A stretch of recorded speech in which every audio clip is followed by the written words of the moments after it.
DW Africa Link. It's been exactly 1 week since a military recruitment exercise at Accra's El-Wak stadium turned deadly, leaving at least 6 people dead and dozens injured.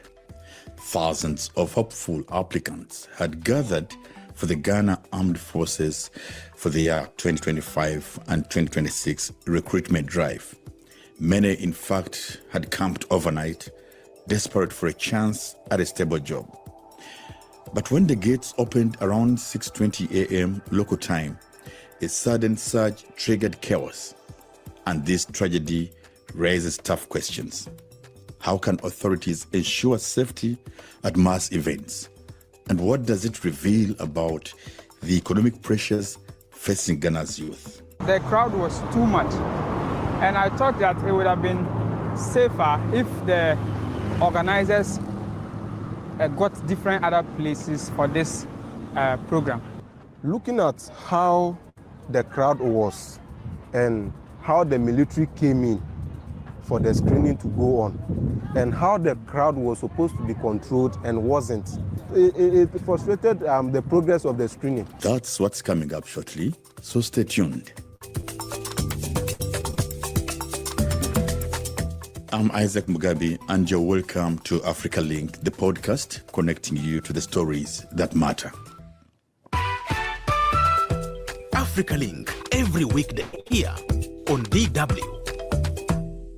Today, we turn our focus to Ghana, which is still reeling from the tragedy that struck on November 12th this year during a military recruitment exercise. Authorities cited poor crowd control and technical glitches.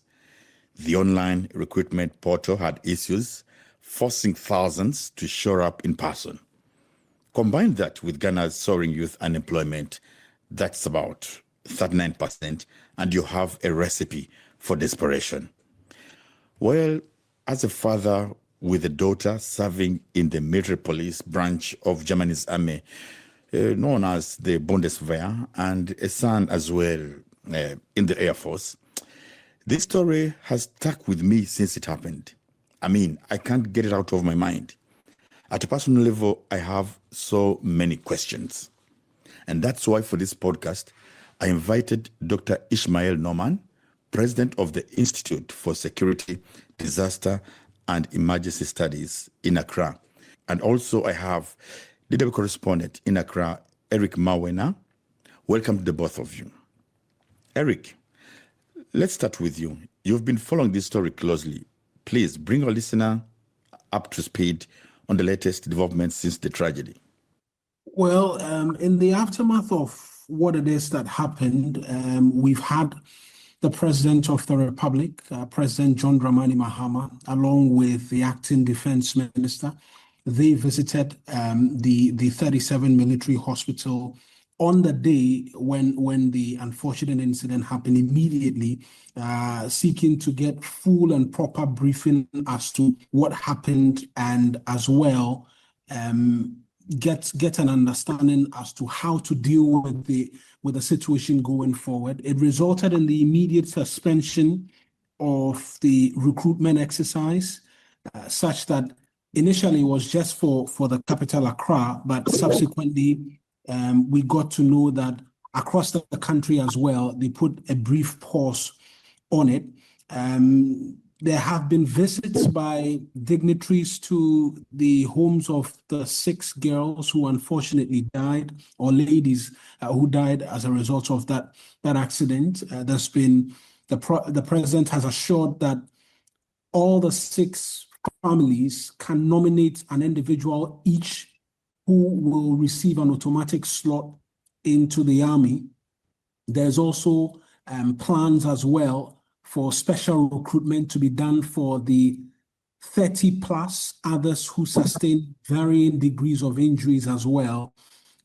In the aftermath, there's been investigations which have been kick-started. The recruitment exercise is expected to resume on Thursday, the 20th. And instead of the one center which we had, which resulted in the overcrowding and the stampede happening, now 8 centers are going to be created with each center or having to screen 600 personnel every day, and there will be text messages sent to the prospective applicants so that they will know at what time they are supposed to be there.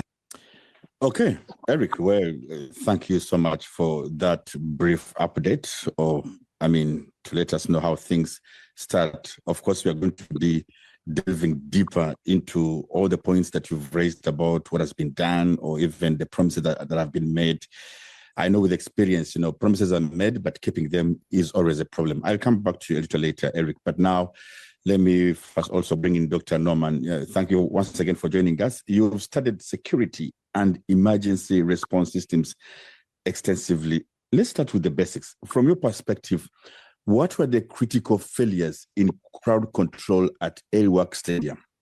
Thank you very much. I know Eric very well, and I'm happy to meet you online.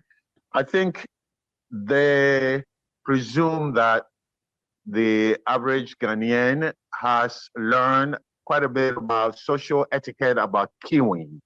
And so they didn't take into consideration the national trait or habit of jumping the queue at every opportunity, whether it is in traffic, whether it is in a supermarket, whether it is job seeking or whatever.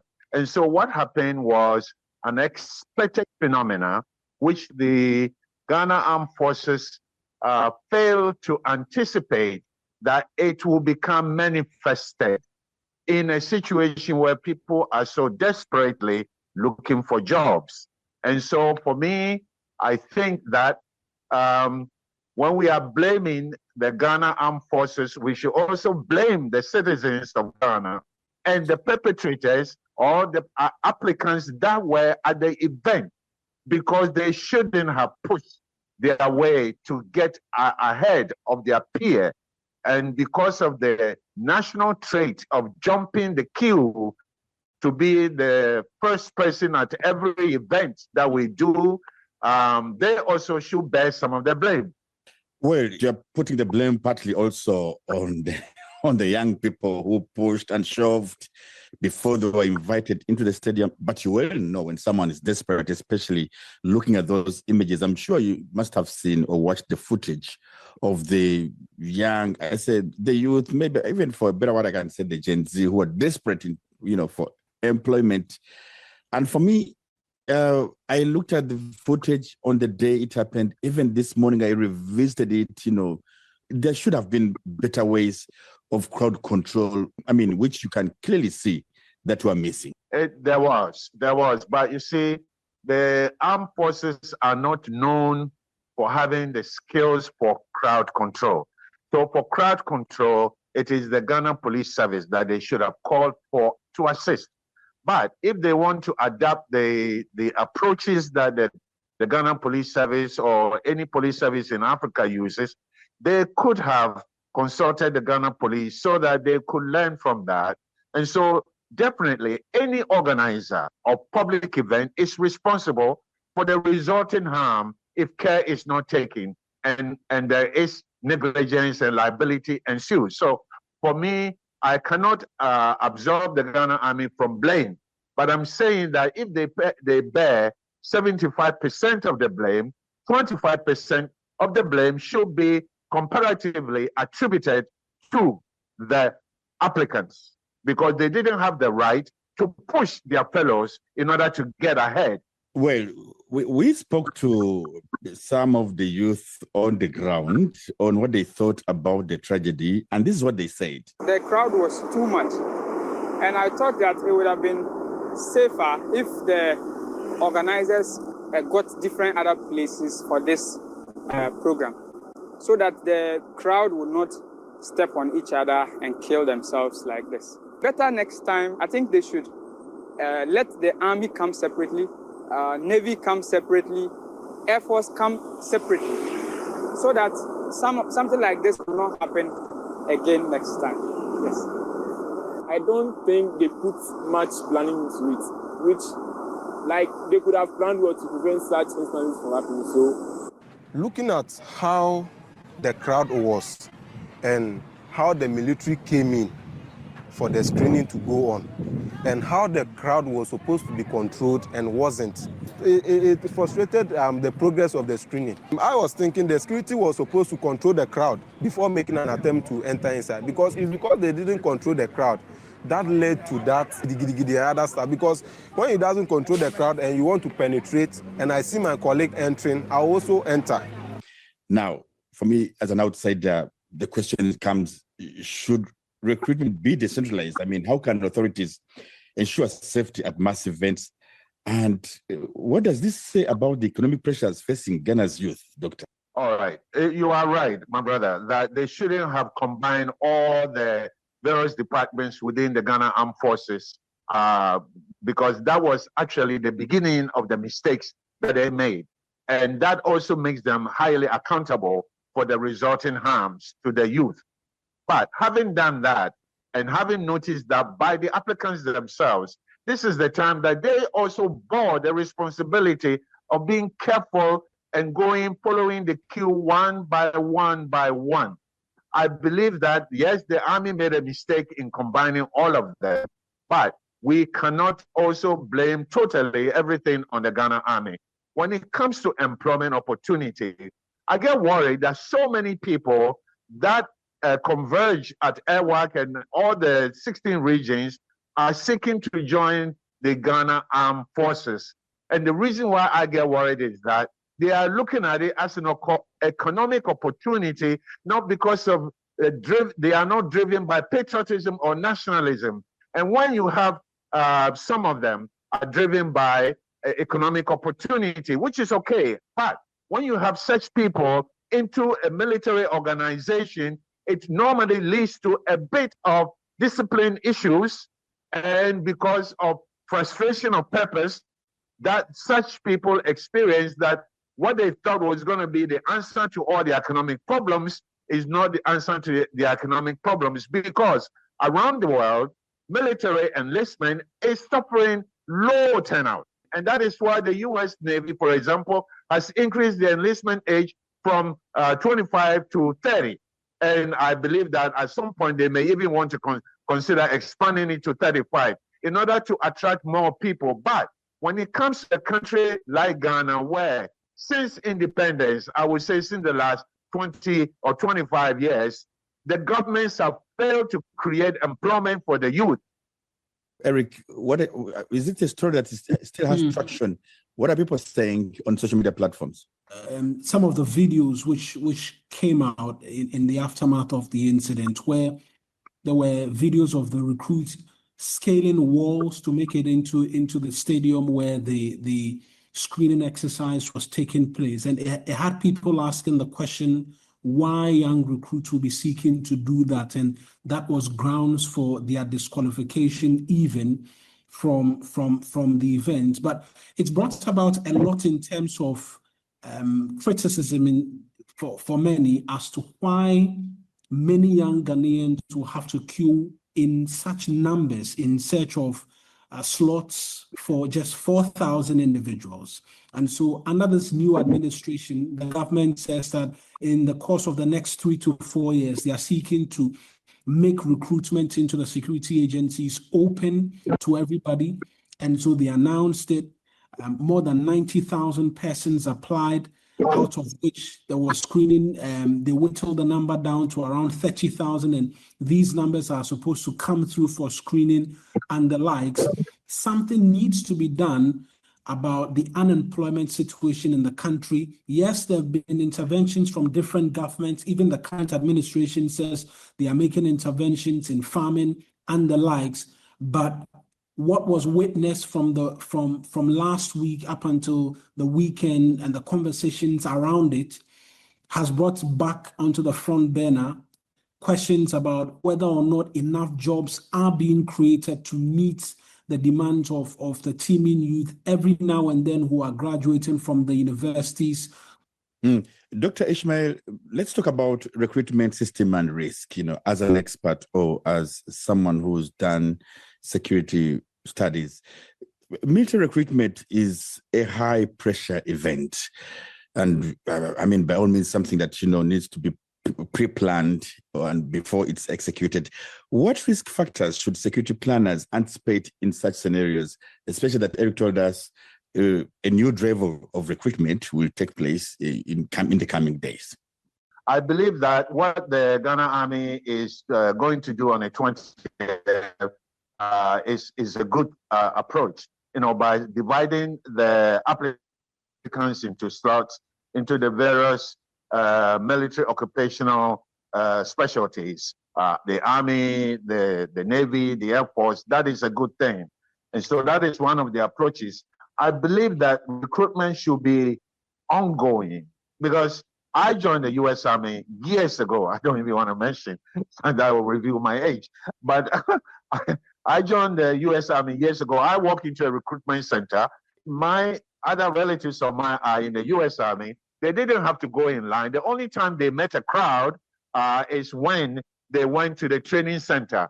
And so the recruitment should be done in such a way that the selection process should be done. And then when the people meet at the training center, to be examined for medical fitness and all of that. But when you try to do that kind of process over here, because you have their data, why do they have to assemble at a stadium or at a recruitment center for you to assess their data? Before you call them for interviews, you already know the data that they have. So already divide them into the groups that you want to select, and then you go for the medical examination, the height and all of that in groups, in batches, so that you can eliminate. This is what the US government does, and this is what other Western nations do. And so I don't believe that you have to assemble people for all kinds of horrible things to happen to them. The other thing is by drafting. Draft them when they reach a certain age and they have finished a certain training, you draft them. Some people join the army through draft, not like this wholesale packed recruitment activity. So we need to review the whole system and see how best this can be done. Yeah, I think you're right on that point, because also personally, my daughter is in the military police branch of the German army here, and at the same time doing her university studies and masters, to be specific. And also my son, is in the Air Force also doing again his studies. So you're right on that. I mean, the best ways of drafting and recruiting the young people who want to serve in the Ghana Army. But Eric, we're talking about this issue of drafting. The online portal failure forced thousands to show up in person. How can technology be leveraged to prevent such bottlenecks in the future? Is it something that those in charge are mentioning about in the coming days? Because you said another recruitment drive will take place on November 20th. So interestingly, if we want to talk about recruitment which happen here, it deals with forms being bought at post offices and the likes.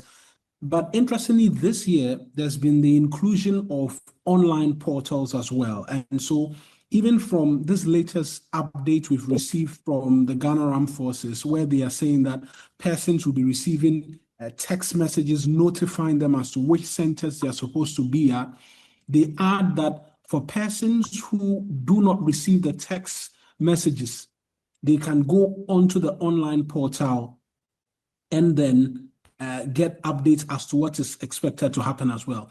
The involvement of technology has started this year. There are conversations as to how it can be made better, but even in doing that, there's also the concern of how trust issues can be addressed, such that even for the young recruits who will come up, they will trust the process, because there appears to be a challenge of trust. Reason why we saw even persons who were assigned to come on other days decided to show up on that day, and it resulted in the accident which we witnessed. Oh, well said, well said. Then, as we slowly round up, looking at also some of the best practices and the promises made, Doctor, Ghana has set up a board of inquiry to probe the incident, just like Eric mentioned. It's not the first time you hear about these committees of inquiry or boards being implemented, because it's one thing for it to be set up and getting the results is another thing. What are you expecting from this investigation? Okay. My brother, what I'm expecting, I'm not speaking for Ghana Army or any security agency. I'm speaking as a taxpayer and a concerned citizen. I believe that the board should look at the specific plan of activities for this particular recruitment exercise that was initiated. You should always think about the worst case scenario anytime you are organizing a public event. So I will also look at the number of chaperones or instructors that were detailed to oversee and organize the recruitment process at the stadium. Failure to set up a field clinic for me is a very abysmal portraiture of the preparedness of our military organization when it comes to big public events. What was a preparedness plan for emergency evacuation, medical evacuation, crowd control? We need to see all this. The soldiers or the officers who were responsible for that assignment and what they did or did not do to avoid such eventuality, they should be examined. And the buck stops with the big top brass of the army.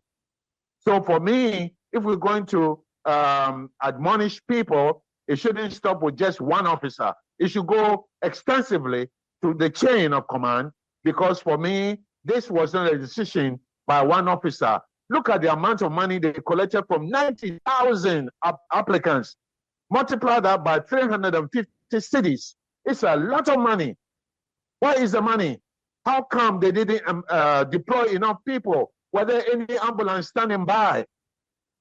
There are a lot of things happening in our country, and as Eric said, there's a lack of trust for public officials, many of them, when it comes to doing public events. So for me, these are some of the points that I would like the board of inquiry to really look at, and the public must be allowed to see. For transparency, accountability, and probity, the public should be allowed to know what was discussed, the details verbatim. Well, Eric, you have the last word. Do families have hope, or are they optimistic of what will come out of this inquiry or this probe? Well, for the families, it's more about the loss they've suffered and less about the inquiry, because for many of them whose homes have been visited by the Deputy Defense Minister and other government appointees, it's been more about the persons they've lost and not really what the outcome of this investigation is. And for a lot of them, they've been very distraught. The tears have been uncontrollable. Yes, the government has said they nominate persons who will be given automatic slots into the military. But again, the question remains for them, does it bring back their loved ones, young, enterprising women, some they've described as breadwinners who, through no fault of theirs, lost their lives? That's what is germane to them, and less about this investigative report. The investigative report for many will serve, like Dr. Norman has said, as a catalyst to doing things better and changing the systems. But for the families, great loss they've suffered.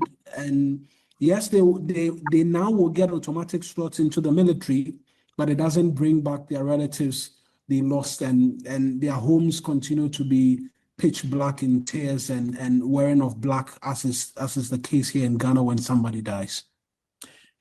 Well, thank you so much. We can only hope that this tragedy doesn't happen again in the coming days, and we can also hope at the same time that this time around they'll put together their act and do it better than what we saw on the 12th of November.